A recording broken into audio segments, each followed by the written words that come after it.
G'day mates, welcome back to my YouTube channel. In today's video, I'm doing a full recap of all the best moments you may or may not have seen from FNCS so far. We had some big ones too. Mongraal and Metro needing to win their last game to clutch the qualification to make it out of round 1 to keep the dream alive. On NA East, we had Nickmercs, SypherPK, and G2 Coop not able to make it out, coming down to their last game where there was a very suspicious push from a team. So everyone's calling stream snipers. I want to look at the clips and show you to see what you guys think as well, so you can see. OCE, we had a ridiculously bad queue bug that pretty much is getting people to ask for an entire reschedule of FNCS, and I kind of think they potentially have the right to do so. Of the 700 teams that were supposed to play round 2, only 590 could get into games. 110 teams just couldn't play, and Epic said nothing at all. Also, at the end of today's video, I have to finish off with some love for NA West with one of the funniest clips you've ever seen on behalf of probably the oldest pro in Fortnite acting like Tommy. It's just pure content. So there's a lot to cover. Let's jump straight into it. Remember guys, I'm streaming all of these games live on my Twitch channel at twitch.tv/Aussie Antics. I'll be live again today. As of this video going out, I'll be live in about 2 hours at 5 AM my time, 1 PM Eastern Standard Time, watching round 2 and round 3 of EU and NA East FNCS. Swing by and say g'day. Kicking things off with EU, I know we've been talking a lot about Mongraal Metro. They're on the Cinderella run, and in typical Mongraal Metro fashion, they left it to the very last game. They needed the victory out to clutch up the qualification from round 1 into round 2, and thanks to Mr. Ops 1X killing it with the viewing party and the commentary, let me show you the clip of exactly how that game went down. Nice, getting a pick onto Psycho. That gives him the Siphon, puts him at 174 HP. He can definitely tank some Storm now, whereas before he couldn't. Now will he go down to Slay out while his teammate stays high and plays Seal Game? I don't know. Actually, they might just play this super safe and avoid going down for any kills. 3 trios remaining, 8 players left. Mongraal's trio, the only full trio alive, I think. They might just drop here and wipe the entire lobby on low ground. Is that what they're gonna do? Yes, that is, and they win the game. Let's go, chat. W's in chat, W's in chat, W's in chat. Let's go ball for the big grow. With this 12 elimination win secured, they skyrocketed up the leaderboard to 448th, finishing on 150 points, which looks like they're incredibly clear of the top 1,500 they needed to place, but that was 138 points. Going into their last game, they were not by any means safe. Their last 2 games was a 1 elim 27th and a 0 elim 27th before that game, so things really did come down to that final game. So positives to take away from this, we do have Mongraal Metro. They're playing scrims. They're taking the game seriously. They didn't stream the game, so I'm guessing they were focusing up, trying their best to qualify. The bad news, they didn't look too hot. Based on that match history, based on going back and watching Ops, watching their perspective in the replay files, they didn't look too insane. Do I have high hopes for them to make it out of round 2? Potentially. Do I think they're going to be able to come top 10 in round 4? They need to improve as a team just spectacularly. But like I said, this FNCS, if you want to write it off for this team, fair enough. But looks like they are focusing up. They are taking the game seriously coming into the next FNCS.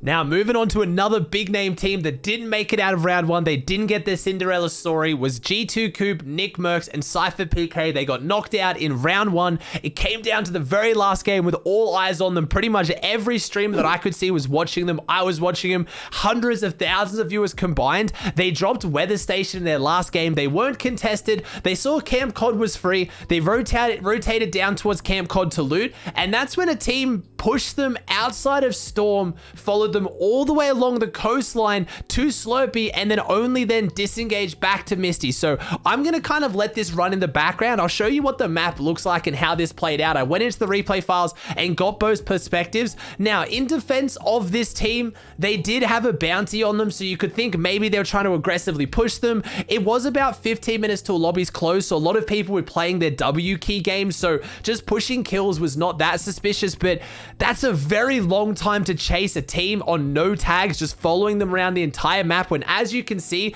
there's plenty of other people available. At one point, one of the teammates splits off and goes to Misty solo. The duo keeps pushing and then decides to go back to Misty. By this point, Nickmercs, SypherPK, and Coop have gone through all their meds. Everything they gained from having uncontested weather station and camp cod was now burnt through. They went into endgame. They were pretty shambles. They went down and they missed out by only a few points. It was incredibly brutal. I don't want to point the finger as blatantly those guys were stream sniping, as I don't have enough evidence, but I know everyone was talking about it, and I wanted to just present the video so you can decide for yourselves if you think it was suspicious.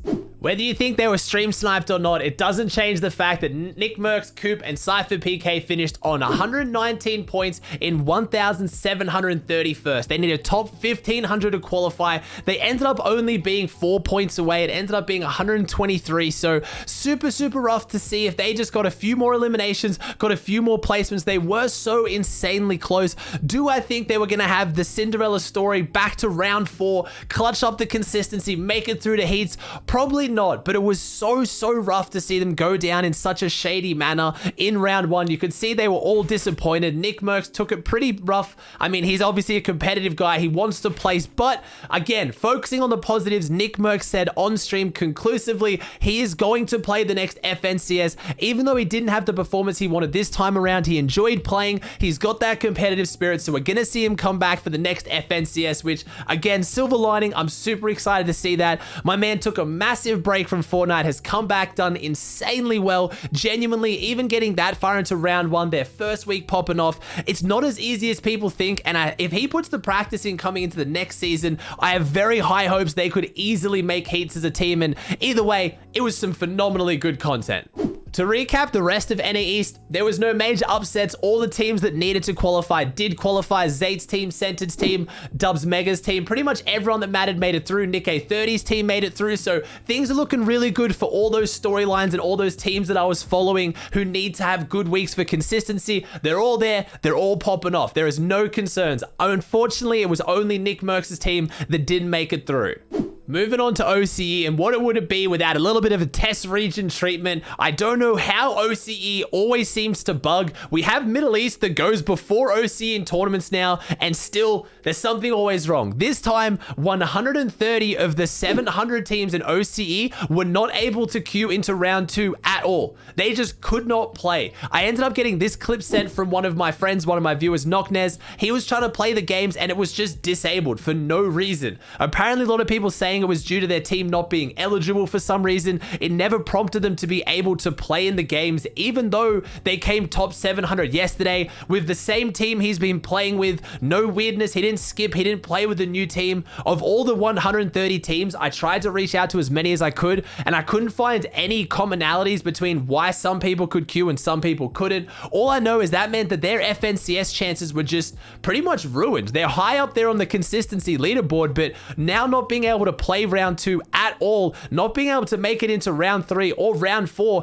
there is potentially their entire FNCS qualification ruined, and Epic kind of just made no statement. I don't really know what to say about this. I feel like the evidence is there. If you go to the leaderboards, only 590 teams could qualify of the potential 700.